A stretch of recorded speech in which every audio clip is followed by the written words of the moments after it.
My name is Grace Reed. I'm 32 years old.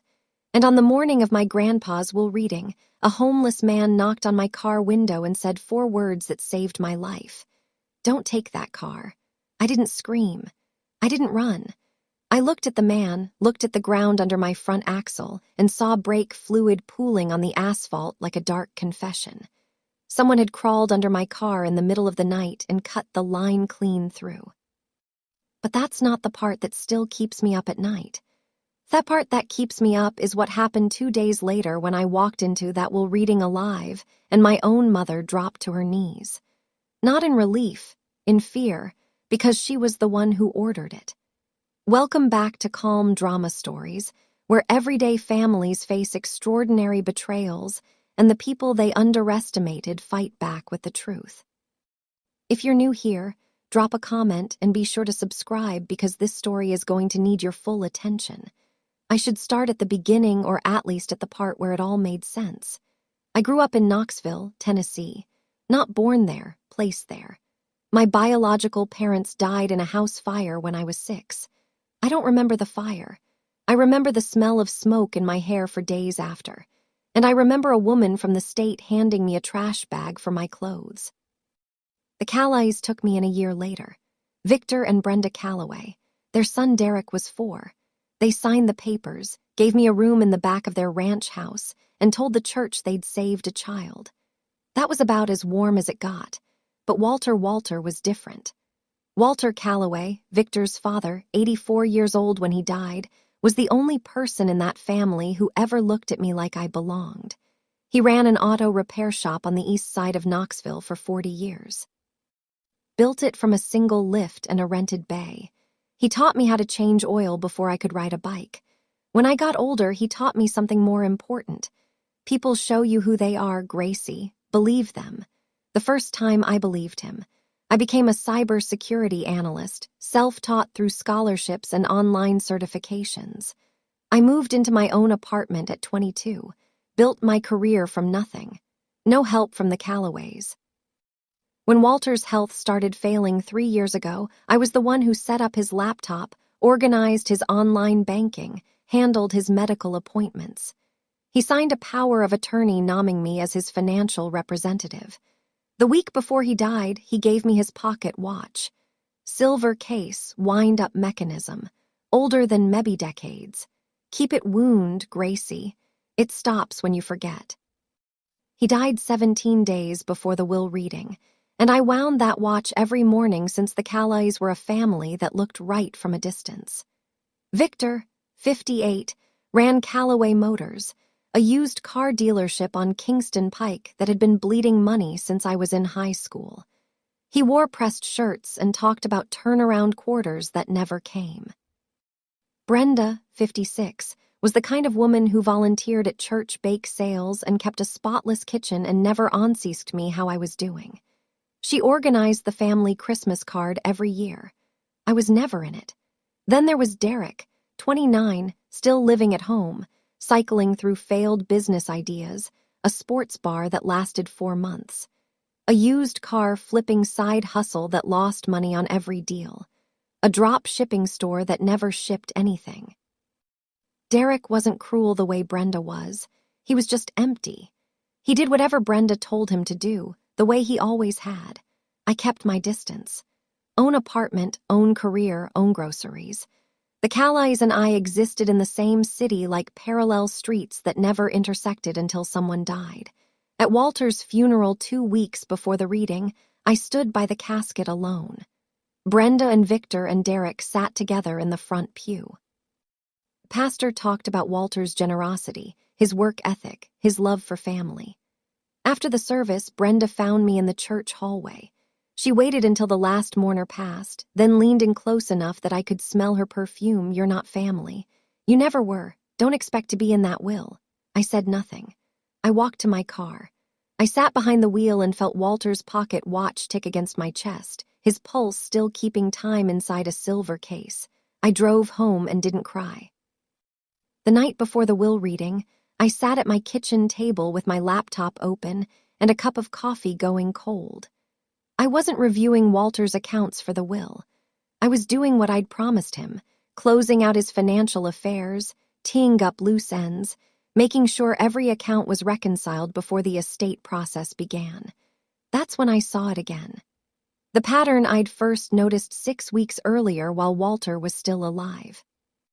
Every 2 weeks on a Tuesday, money left Walter's primary checking account, sometimes a few thousand, sometimes closer to 5. Same branch, same routing number, same destination, an account registered to be Prescott. I'd flagged it the first time I found it. Ran a preliminary trace. The account was opened at a different bank in Knoxville 18 months after Walter gave Brenda access to help with his bills. I counted the transactions, 78 of them over 3 years.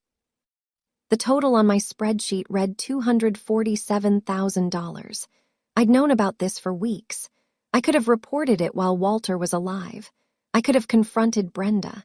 I could have called the police, but Walter was dying. He was in hospice, fatting a little more each day, and the idea of spending his last weeks watching his family destroy itself over money made me sick. So I told myself I'd handle it after. I screenshotted every transaction, built a timeline spreadsheet, saved everything to an encrypted drive. Professional habit. When you work in cybersecurity, you document before you act. That night, I closed the laptop at midnight. The will reading was at 10:00. I set my alarm for 7. I didn't know yet that $247,000 in stolen money was the least of what the Calloways had done. 7:30 in the morning. I walked across the parking lot of my apartment complex with my keys in one hand and coffee in the other. Clear sky, October air, the kind of morning that doesn't warn you. A man stepped out from behind the dumpster near the back fence. Worn army jacket, gray stubble, thin frame, but his eyes were steady. Not the eyes of someone asking for change. The eyes of someone delivering a message. Miss Reed. He knew my name. Don't take that car. I stopped. Didn't flinch. I looked at him and waited. He introduced himself as Frank Dahlan, 67. He'd worked at Walter's garage for 22 years, head mechanic, then shop manager, until Walter retired and closed the business. After that, Frank's wife got cancer. Medical bills took everything. When Brenda took over Walter's finances, the monthly checks Walter had been sending Frank stopped. Frank had been sleeping in his car behind my apartment building for the past 4 months. Walter told him to watch out for me. Last night, Frank said, around 2 in the morning, a truck pulled in black pickup. A man got under your car with a flashlight and a tool, stayed about 30 minutes. I know that truck. It belongs to Victor's son. I crouched down and looked under the front axle. The brake fluid was already pooling, a dark, sharp-smelling stain spreading across the asphalt. The line was cut clean, not frayed, not cracked from age, sliced. I touched the pavement next to the puddle. My fingers came back wet with that chemical smell, the smell of something mechanical broken on purpose. I stood up, steady hands. Thank you, Frank. He nodded. Walter asked me to. That was enough for him. Most people would have called 911. I called Nolan Webb. Nolan was a licensed private investigator in Tennessee. I'd worked with him 2 years earlier on a corporate fraud case when a client's CFO was embezzling through ghost vendors. He was methodical, discreet, and he understood evidence chains. I told him what happened. Cut brake lines. Derek Calloway identified by a witness. The will reading scheduled for 10:00. Nolan listened without interrupting. Then what do you want to do? Here's what I knew. If I called the police, they'd investigate the brake sabotage. Maybe charge Derek, but Brenda would play the shocked mother. Victor would play ignorant, and the $247,000 in stolen money would stay buried because brake sabotage and financial fraud are different investigations, different divisions, different timelines. I needed both the attempted murder and the theft exposed together in the same room. To do that, I needed the Calloways to believe I was already gone. I need 48 hours, I told Nolan. Can you document the brake damage and stage an accident? He could. Plan took shape in 20 minutes. Nolan drove to my apartment, photographed the cut brake lines from every angle, took fluid samples, then arranged for a tow mechanic who could do a sworn inspection report. Meanwhile, he pushed my car, engine off. Steering locked, down Route 12, the road I'd normally take to the lawyer's office, into the ditch. Hood crumpled against a drainage culvert. Driver door open. Nobody. By 9:00, local radio had it. Single vehicle accident on Route 12. Driver unaccounted for. I listened to the report from the back of a rideshare heading to a motel 6 miles from Margaret Holt's office. Phase 1 was done. Nolan parked on the public road across from the Calloway house and waited with a telephoto lens. Legal, no trespassing, just a man in a sedan with a camera. The news hit the family around 11. Nolan watched through the windshield. Nobody in the Calloway house called 911. Nobody drove to Route 12. Nobody called Knoxville General or any hospital within 50 m. Brenda stood in the kitchen, visible through the window above the sink. She made one phone call, paced for a minute, then sat down at the table and folded her hands. Calm. Victor sat at the dining room table with his head in his palms. Didn't move for 20 minutes. Nolan counted. Derrick went to the garage, came back carrying a black trash bag, walked it to his pickup, tossed it in the bed, drove off. He was back in 40 minutes without the bag. From my motel room, I accessed the family phone plans online portal. The account was in Walter's name. He'd set it up years ago and never transferred it. I still had the login credentials from when I managed his affairs. I wasn't intercepting calls. I was reading message timestamps and contact logs on an account I had authorized access to. At 11:47 a.m., Derrick sent a text to Brenda. 2 words, "It's handled." At 11:48 a.m., Brenda replied, "Thank God, now get to the lawyers, it's handled." My brother texted my mother about my death the way you'd text about picking up dry cleaning. Those 2 words would come back around. I made sure of it. I sat in that motel room with 2 screens open and brake fluid still on my fingers. On the left, Walter's financial records. On the right, Nolan's surveillance photos loading one by one. Brenda on the phone, face blank. Derrick carrying a trash bag to his truck. Victor frozen at the table like a man waiting for a verdict he already knew. 25 years. That's how long I'd lived in the orbit of these people. 25 years of being the girl in the back bedroom, the one who wasn't in the Christmas card, the one Brenda cornered at funerals to remind she didn't belong, and the one time they proved it beyond any doubt by cutting my brains on the morning of a will reading. They didn't even bother to check if I was breathing. No hospital call, no search party, no pretending. I sat in that motel room with brake fluid still on my hands, and I made a decision. I wasn't going to cry about what they did. I was going to document every last piece of it. If you've ever had family who treated you like you were invisible, then you know exactly why I couldn't stop. Keep watching. I opened a new folder on my encrypted drive, named it Calloway. Inside, I started organizing the financial timeline, the surveillance photos, the break evidence, the text logs. Every file labeled, time-stamped, and backed up to a cloud drive with two-factor authentication. The will reading was postponed. Margaret Holt heard about the accident and called to check on me. She couldn't reach my regular phone. That was about to change. The investigation was shifting from reactive to proactive, and I had 47 hours left. Margaret Holt had been Walter's attorney for 30 years. She drew up his first business incorporation papers when the garage was still running out of a rented bay. When she heard the news about my accident on the local radio, she tried me cell. No answer because I'd switched to a burner. She called Nolan next. His number was listed as my emergency contact in Walter's file from the power of attorney paperwork. Nolan patched her through to me on a conference line. "Grace, thank God. Are you hurt?" "I'm fine. I'm safe, but I need you to listen carefully." I told her what happened. The break lines, the sabotage, the family's reaction. Margaret was quiet for a long time. Then she said something that rearranged everything I thought I knew about Walter's last months. 2 months before he died, Walter came to my office. He was in a wheelchair, but his mind was sharp. He told me he'd made mistakes trusting certain people. He changed the executive of his will from Victor to you. I felt the pocket watch tick in my pocket. Walter knew. He couldn't prove it, couldn't fight it, but he knew. Margaret continued. He also left a sealed letter separate from the will. His instructions were explicit. It can only be opened if you are present at their rating. If you don't attend, the letter goes to a safe deposit and stays there permanently. What's in it? I don't know. He sealed it himself. I asked Margaret to confirm my financial access rights for estate audit purposes. She did. Power of attorney extended through probate as part of executive duties. Then I said, schedule the reading for 2 days from now. I'll be there. Walter had seen it coming.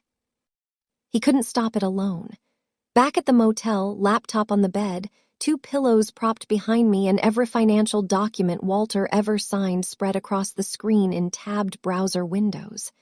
I went into full forensic mode. The same process I use when a company's network has been compromised and you need to trace every unauthorized access point before the attacker covers their tracks. B. Prescott, Brenda Prescott, Brenda Calloway, née Prescott. Shell account opened at First Tennessee Credit Union. Different institution from Walter's bank. Same town.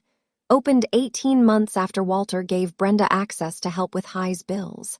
The money flowed in one direction. Walter's checking account to be Prescott. From there, it branched into 3 channels. Channel 1, $140,000 over 3 years, paid directly to the outstanding balance at Callaway Motors.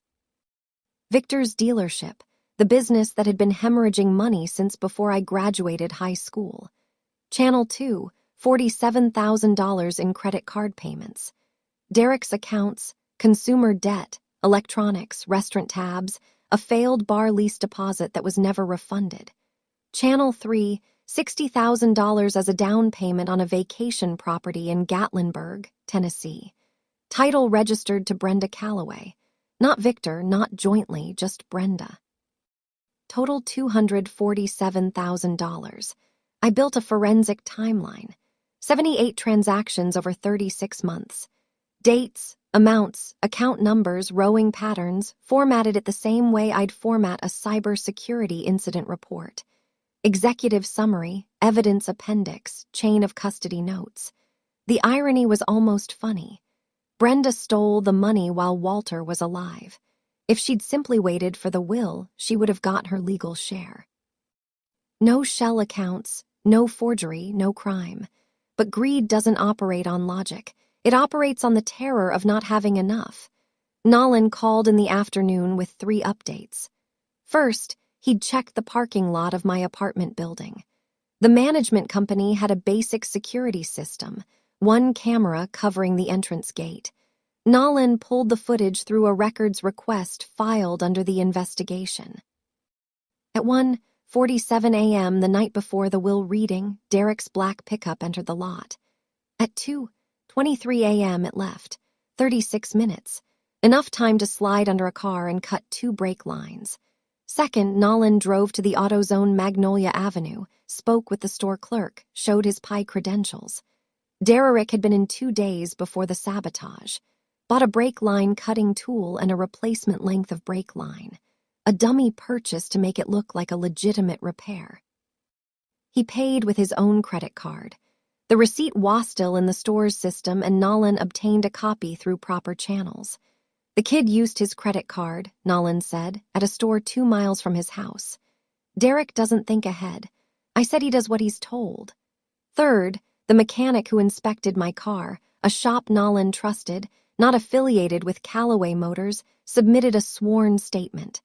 Both front brake lines had been severed with a sharp cutting tool. The cuts were clean, perpendicular to the line. No evidence of wear, corrosion, or accidental damage. Deliberate. The physical evidence was solid.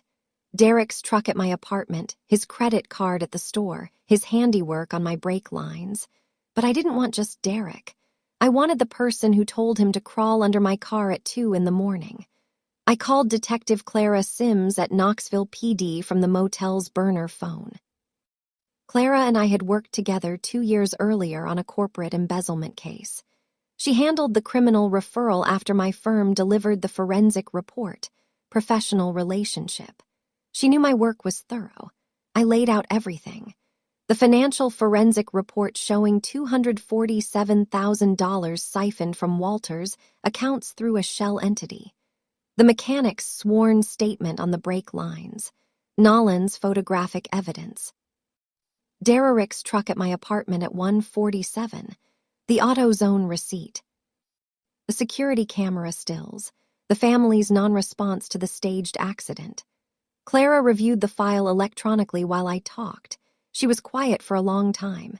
This is enough for warrants. She said the financial trail alone qualifies as elder financial exploitation under Tennessee statute. That's a Class B felony. And the brake evidence supports attempted first-degree murder.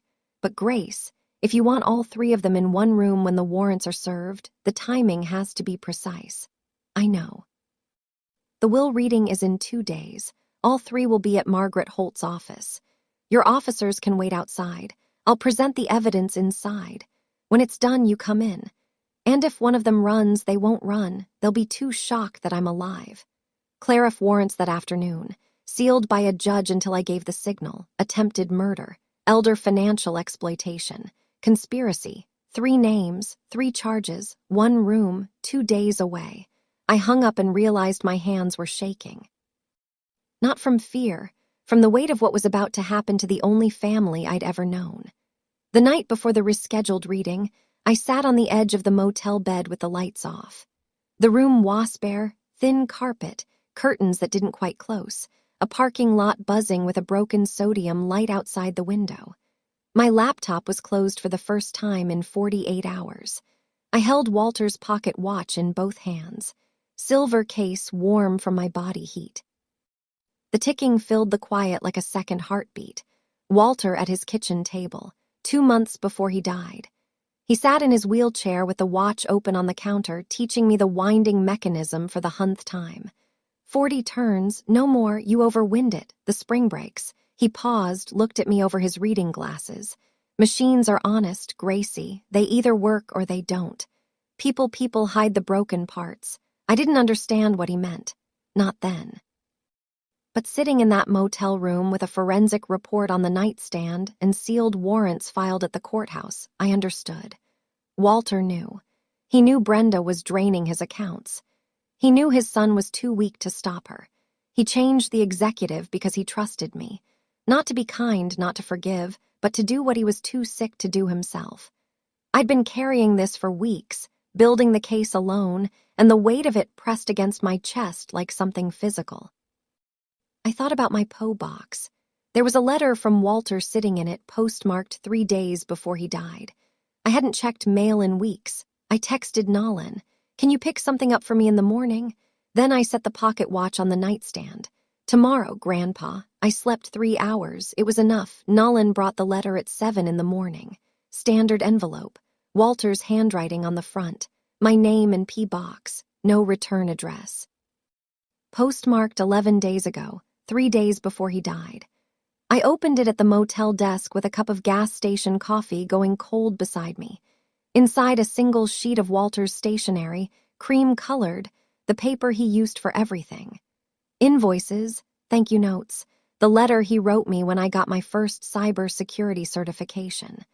A sticky note was attached to a photocopy off a bank withdrawal slip.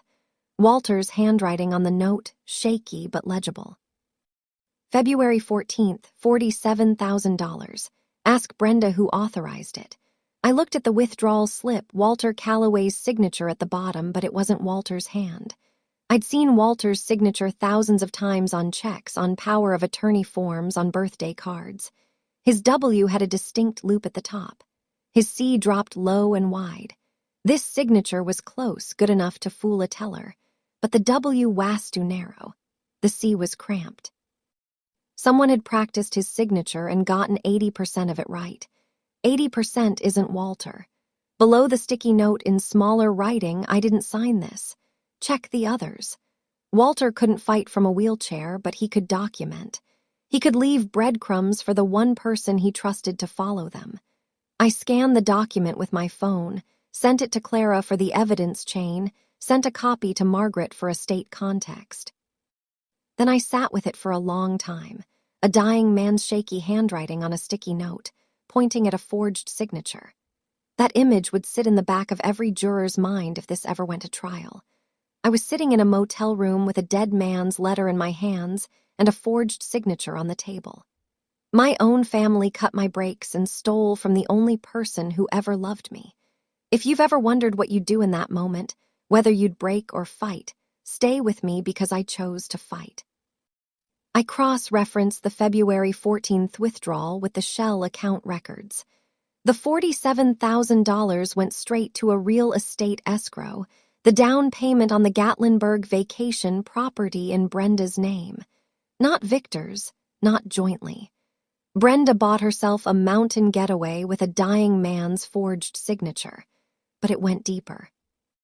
In Walter's digital files, scanned documents he'd uploaded to his cloud drive, the one I helped him set up, I found a loan agreement dated 14 months before his death.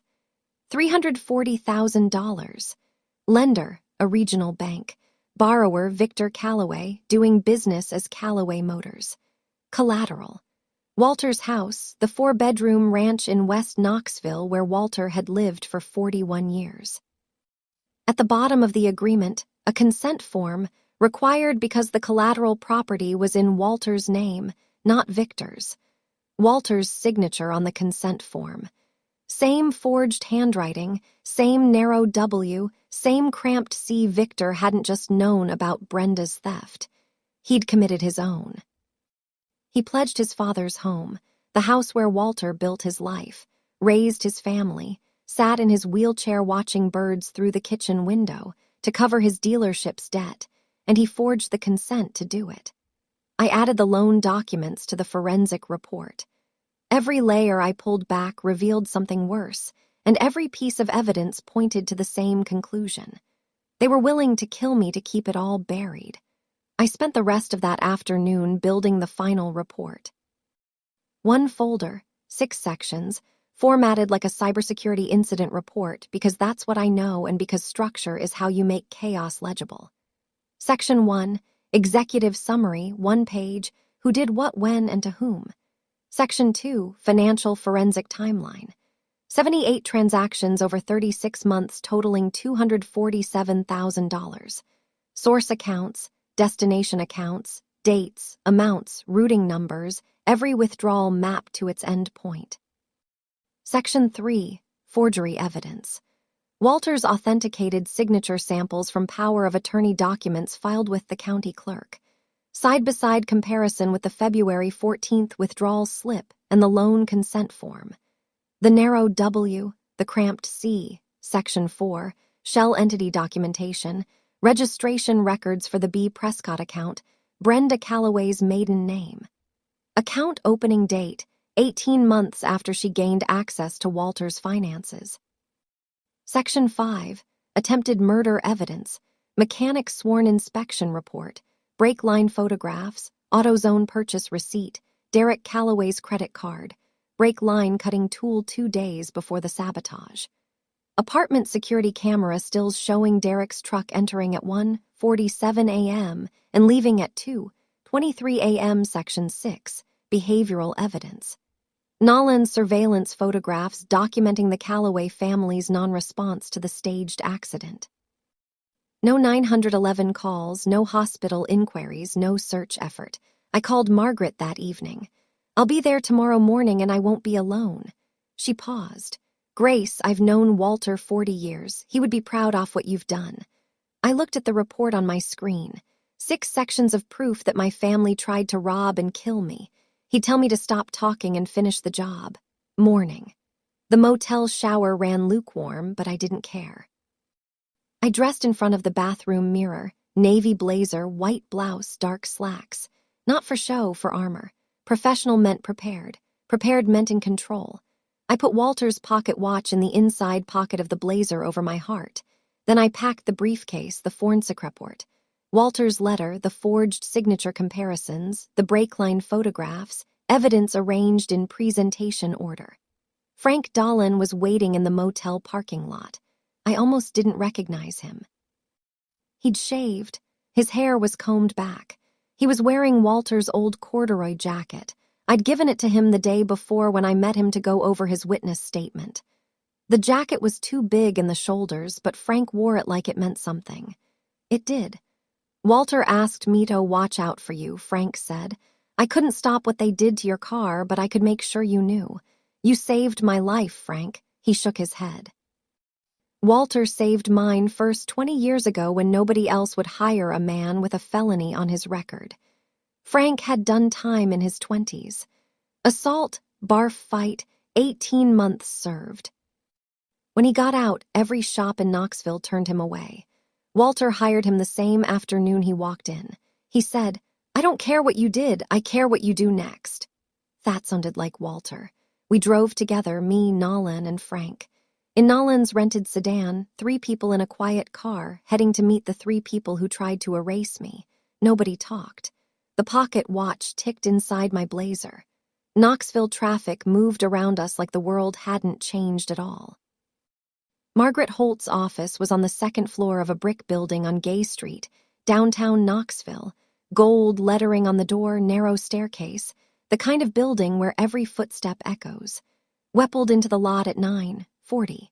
The reading was at 10. 3 cars already parked. Brenda's silver SUV close to the entrance. Derrick's black pickup backed into a far corner like a getaway vehicle. Victor's gray sedan angled badly across 2 spots. The parking job of a man whose hands were shaking. I rubbed my palms together in the passenger seat. The phantom smell hit me. Brake fluid on asphalt, chemical and sharp. It wasn't there. My hands were clean, but the memory lived in my skin, the way certain things do when your body remembers what your mind would rather forget. Nolan checked his phone. Clara's in position. 2 unmarked vehicles on the street. She'll wait for your text. I nodded, briefcase in my lap, everything inside it organized, labeled, ready. Nolan opened the building's front door. Frank stayed in the lobby downstairs. I'll be right here, he said. I climbed the stairs, each step deliberate. The stairwell smelled like old carpet and printer toner. At the top, a fire door with a glass panel. I pushed through it. The heavy click of the latch behind me echoed down the stairwell. Through the glass panel of the conference room door, I could see them. Brenda checking her phone, legs crossed, face composed. Victor staring at the table, both hands flat on the wood. Derrick bouncing his right leg. Up, down, up, down. Margaret at the head of the table, hands folded, waiting. I didn't knock. I opened the door and stepped inside, closed it behind me. The latch clicked and the sound traveled through the room like a starting pistol. Brenda looked up first. The phone slipped from her fingers and hit the table face down. Her complexion shifted. The color left her cheeks in a wave like watching paint thin in water. Victor's hand jerked. His coffee cup tipped sideways. Brown liquid spread across the polished table in a slow tide. He didn't move to clean it. He didn't move at all. Derrick froze mid-bounce. His mouth opened, stayed open. No sound came out. Silence. Thinking that weighs something. Margaret watched them the way an attorney watches a deposition, nodding every involuntary reaction. I walked to the empty chair beside Margaret, set my briefcase on the table, opened it, removed the folder, closed the briefcase. Every movement measured and unhurried the way I'd present findings at a security audit because panic is a choice and I'd made mine days ago. Good morning. I sat down, smoothed the folder in front of me, looked at Margaret. Please proceed with the reading. Margaret, of course. She opened the will. Not one of them asked if I was okay. Not Victor, who was supposed to be my father. Not Brenda, who signed the adoption papers. Not Derrick, who shared a roof with me for 15 years. Nobody asked what happened on Route 12. Nobody asked if I'd been hurt. Because asking would have meant admitting they expected me not to be here, and admitting that would have meant explaining why. So they sat in their chairs and stared at a woman they thought was dead, and they said nothing at all. Margaret read the will in a measured voice, the same steady tone she'd probably used for hundreds of readings in this room over decades of families gathering to learn what their dead had decided. Walter's estate consisted of the house in West Knoxville, his savings and checking accounts, a life insurance policy, and the residual proceeds from the garage's closure years ago. Total appraised value approximately $555,000 after debts and taxes. Distribution divided equally 3 ways. Victor Calloway, Derek Calloway, Grace Reed. Each share approximately $185,000. I watched the room. Brenda's shoulders dropped 2 in. She exhaled through her nose, a long, slow release of held breath. Victor's hands uncurled from fists he didn't seem to know he'd been making. Derek looked at the ceiling and blinked rapidly, the way people do when they trying not to show relief too loudly. They'd expected Walter to cut them out. They assumed because Brenda had spent years telling them that Walter would leave everything to me, the girl who wasn't family, the stray. And so they'd cut my bra lines to stop me from attending a reading where I was receiving exactly the same share as everyone else. Equal $185,000. The same amount for the woman who stole his money, the man who forged his name, and the kid who cut my brakes. Walter loved them all, even the ones who robbed him. The irony was so dense I could taste it, metallic, like blood from biting your tongue to keep from screaming. But I wasn't going to scream. I was going to wait because the will was only the first act and Brenda's relief was about to evaporate. Margaret set the will aside and placed a sealed envelope on the table. There is one additional item. Walter left a personal letter to be read aloud to the family. His instructions were specific. It could only be opened if Grace was present. Brenda's relief curdled. She glanced at Victor. He wouldn't meet her eyes. Margaret broke the seal and unfolded a single page. Walter's handwriting, the same shaky script I'd seen on the sticky note, but here it covered an entire page. Margaret read it aloud. If you're hearing this, it means Gracie is in the room. I'm glad. I want to say a few things while I've still got the words, even if I'm not around to say them myself. I built that garage from one lift and a rented bay.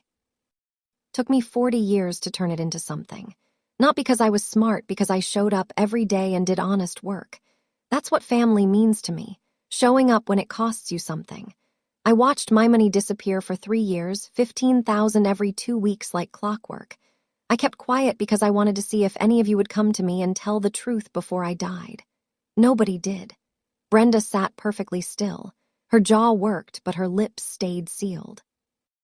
I was wrong about 3 of you. I was right about 1. Gracie, if you're hearing this, it means you came. I knew you would.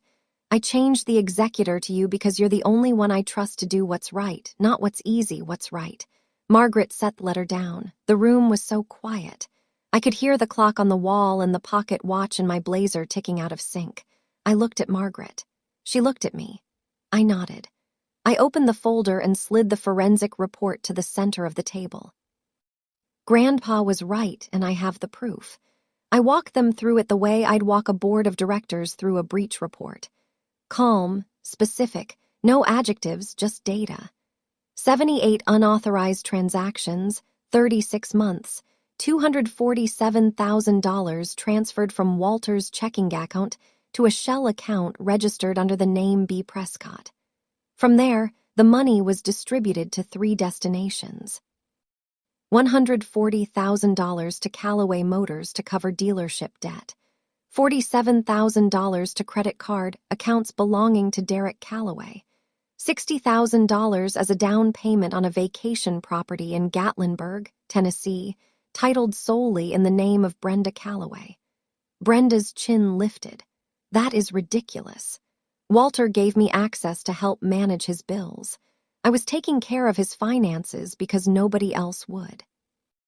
Managing Somion's finances doesn't require a shell account under your maiden name, Brenda. Those accounts are private. You have no right to access. They're estate accounts now. I tapped the folder, and I'm the executive. Brenda pushed back from the table. Her chair scraped the floor. She stood both hands flat on the wood, leaning forward.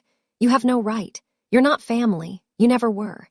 The same words, the same hallway voice from the funeral, but louder now, desperate now, cracking at the edges. It didn't flinch.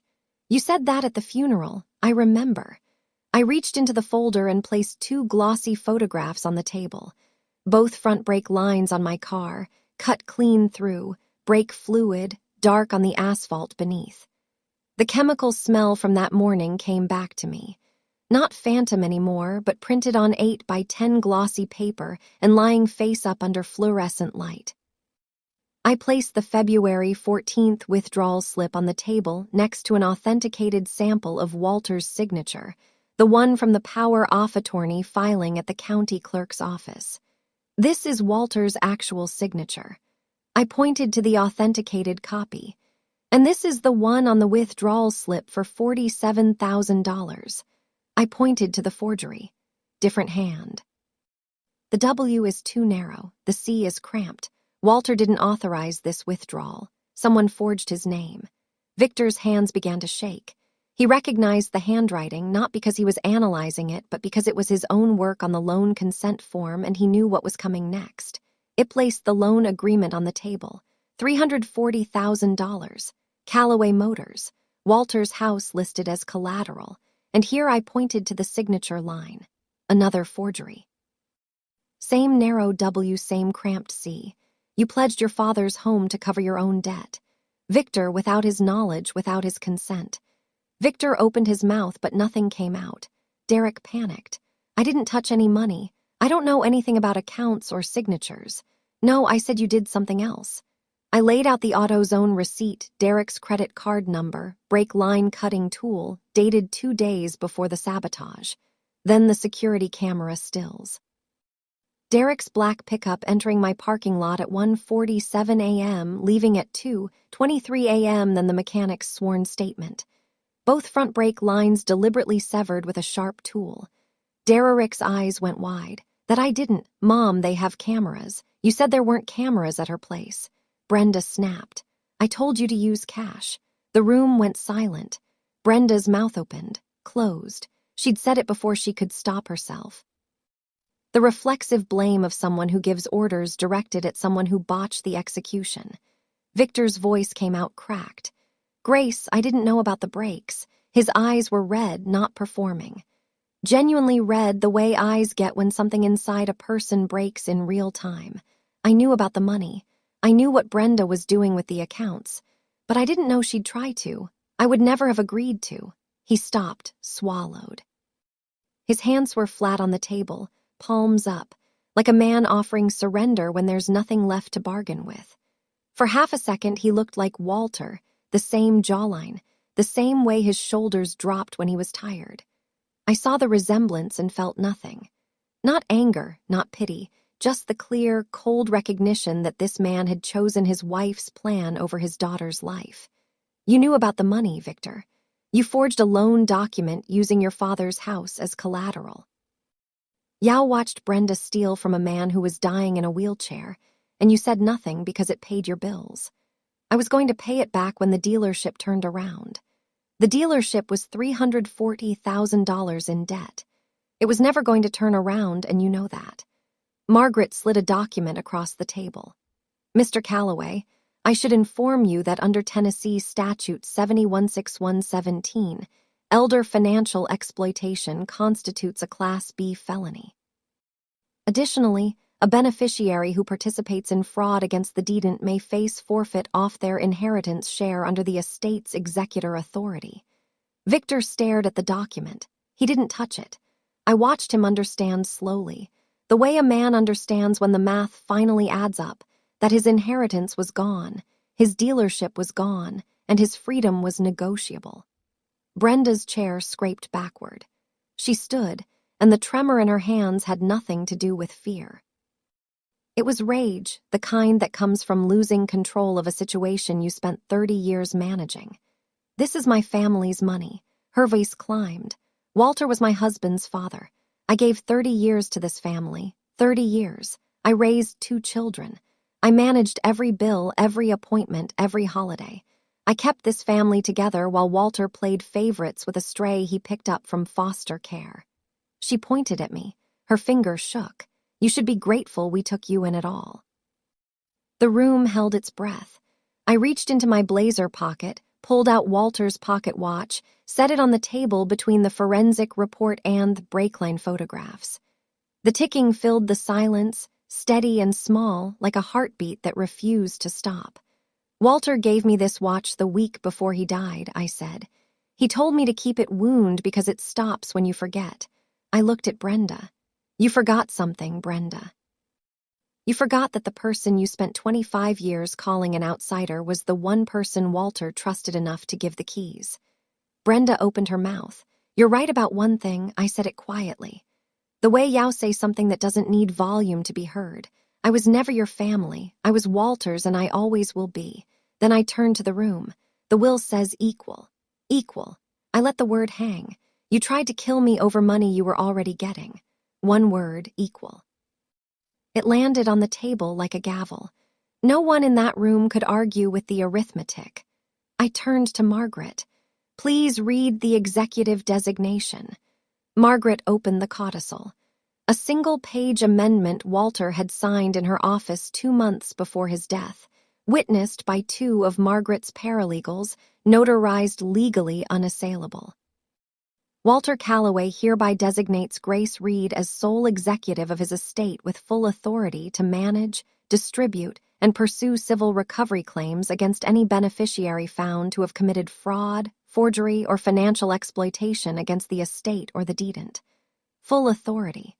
Walter gave me the legal standing to do what his body couldn't. Not as a gift, as a responsibility. The same way he gave me the pocket watch. Something toe-end. Something to keep going. I'm exercising that authority, I said. Brenda, the $247,000 will be recovered through liquidation of the Gatlinburg property and Callaway Motors assets. Victor, the forged loan consent will be voided, and the lender will be notified of the forgery. Derek, I looked at him. He was gripping the arms of his chair with both hands. You'll need to discuss the brake line matter with the officers downstairs. Officers. Derek's voice cracked. What officers? I picked up my phone, typed a word to Clara. Now sent it. The room waited. 30 seconds, nobody breathed. Then footsteps on the stairs. The same narrow staircase I'd climbed an hour ago. 2 sets of heavy shoes, 1 lighter pair. The fire door at the top of the stairwell opened with the same heavy click I'd heard on my way in. But this time it wasn't me walking through. It was 2 uniformed officers and Detective Clara Sims, badge clipped to her belt, warrant folder in hand. Clara stopped in the doorway. She looked at me. I nodded. She stepped into the conference room, and the room that had been the Calloways for 30 years became something else entirely. Clara's voice was steady, practiced, the voice of a detective who'd done this enough times to strip the drama out of it and leave only the facts. Derek Calloway, you are under arrest for attempted first-degree murder. You have the right to remain silent. Derek lunged from his chair, not toward the door, toward the back wall like an animal looking for a corner. An officer cut him off with 1 step. Derek's knees buckled. He sat down on the carpet, hands on his head. The way someone sits when their entire operating system crashes, he didn't know what to do without instructions. He'd never had to. Brenda Calloway, you are under arrest for conspiracy to commit murder and elder financial exploitation. Brenda didn't crumble. She went rigid, lifted her chin as the officer approached. When they placed the cuffs on her wrists, she turned to me one last time. You'll regret this.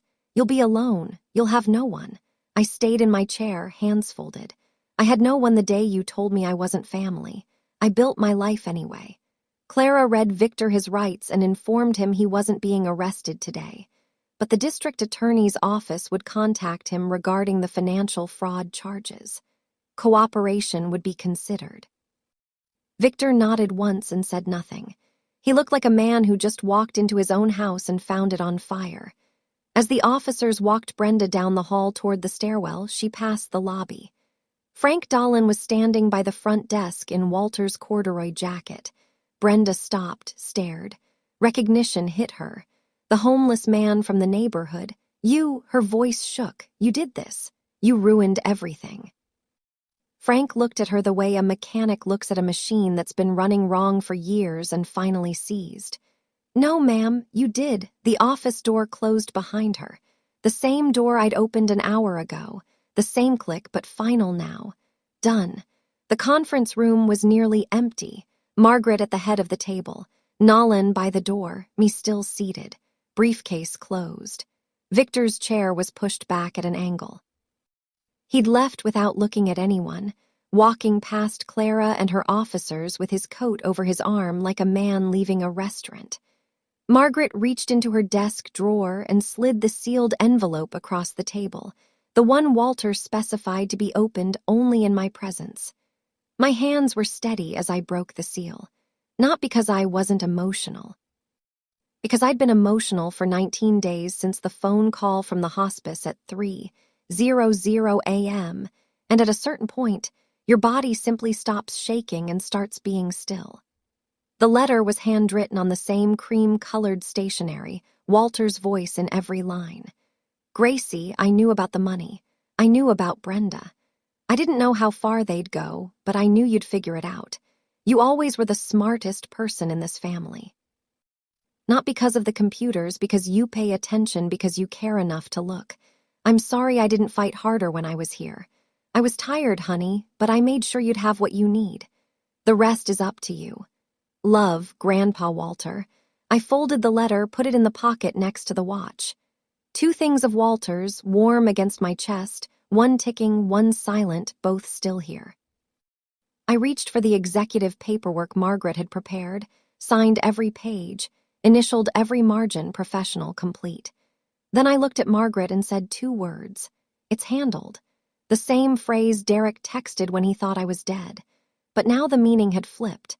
Margaret smiled for the first time since I'd entered the room. Yes, it is. The legal process moved the way legal processes do, steadily, without the dramatic speed of the events that triggered it. Brenda was charged with conspiracy to commit first-degree murder and elder financial exploitation, both felonies under Tennessee law. A judge denied her bail after the prosecution argued flight risk and severity of charges. She was held at the Knox County Detention Facility. Derek was charged with attempted first-degree murder. Bail was set at $500,000. He didn't have it. Neither did anyone who might have posted it for him. Victor cooperated. He sat with Clara and an assistant district attorney the following week and laid out everything. Brenda's plan, the shell account, the forged loan, his own role in all of it. He took a plea deal, 18-month supervised probation, full restitution of the forged $340,000 loan, and permanent forfeit of his inheritance share. Callaway Motors closed. The inventory was auctioned. The Gatlinburg vacation home was listed, sold within 6 weeks, and the proceeds returned to the estate. The lien on Walter's house, based on the forged consent, was voided by the lender once Margaret presented the forgery evidence. Title cleared. The house was mine now, not by greed, by designation. I distributed the estate according to Walter's wishes, my 1/3 share. Victor's forfeited share went to the community programs Walter had supported for decades, the vocational training center on Magnolia Avenue, the after-school program at the library. I offered Frank Dolan a job building maintenance at Walter's property, which I was converting into a small cybersecurity consulting office. He accepted. The apartment above the garage was his first stable address in 6 years. The morning he moved in, he hung Walter's corduroy jacket on the hook by the door and said, "Feels like he's still here." It did.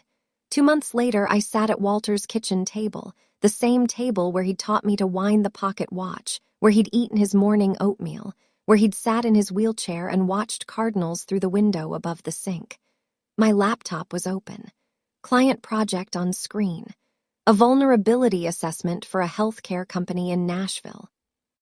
Coffee in Walter's old ceramic mug, the one with the chipped handle he refused to throw away. The garage outback had a new sign by the door. Read cybersecurity, digital forensics, and risk assessment. Small professional mine. Nolan referred clients from his Pi network. Business was steady enough. Through the kitchen window, I could see Frank below mending the back fence. He whistled while he worked. Something tuneless and repetitive that Walter probably would have recognized. Walter's corduroy jacket hung on a hook inside the garage door, even in warm weather. Frank said it helped him think. The house smelled like coffee and sawdust from the fence repairs. Not brake fluid, not motel carpet, not fear, just home. The pocket watch sat on the table next to my laptop. I wound it every morning, the way Walter taught me, 40 turns, no more. It ticked quietly alongside the hum of my computer and the distant sound of Frank's hammer. Some mornings I forgot for a few seconds that Walter was gone. The watch kept his time for him. Saturday morning, I drove to the cemetery on the west side of Knoxville, where the dogwood trees line the road and the headstones catch the early light. Walter's grave was in the third row from the path. Simple granite marker. Walter Calloway, 1941 to 2025. Honest work, honest life. He would have said even that was too many words. I didn't bring flowers. I brought a wrench. The first tool he ever bought for the garage, a 1/4-inch Craftsman I found in his workbench drawer when I was cleaning the house. I laid it on the headstone and let it sit there, steel on stone, the way tools belong in a mechanic's hands. We got them, Grandpa, every last one. The granite was warm from the morning sun. I rested my palm on it for a moment and felt nothing but stillness. Then I walked back to the car. The pocket watch ticked in my blazer pocket, steady and small. His heartbeat still going. Mine, too. Family isn't a word on adoption papers or a name on a will. It's the mechanic who sleeps in a parking lot because a dead man asked him to watch out for you. It's the attorney who holds a letter for 30 years. It's the grandfather who believed you'd fight even when he couldn't. The people who love you will build you up. The people who don't will tear you down and call it family. That's my story. One homeless man, one cut-break line, and a family that tried to erase me for money they were already getting. If this story reminded you to look at who really has your back, do it today. And if someone you love needs to hear this, share this video with them. Thank you for being here. Drop a comment, hit subscribe, and I'll see you in the next one.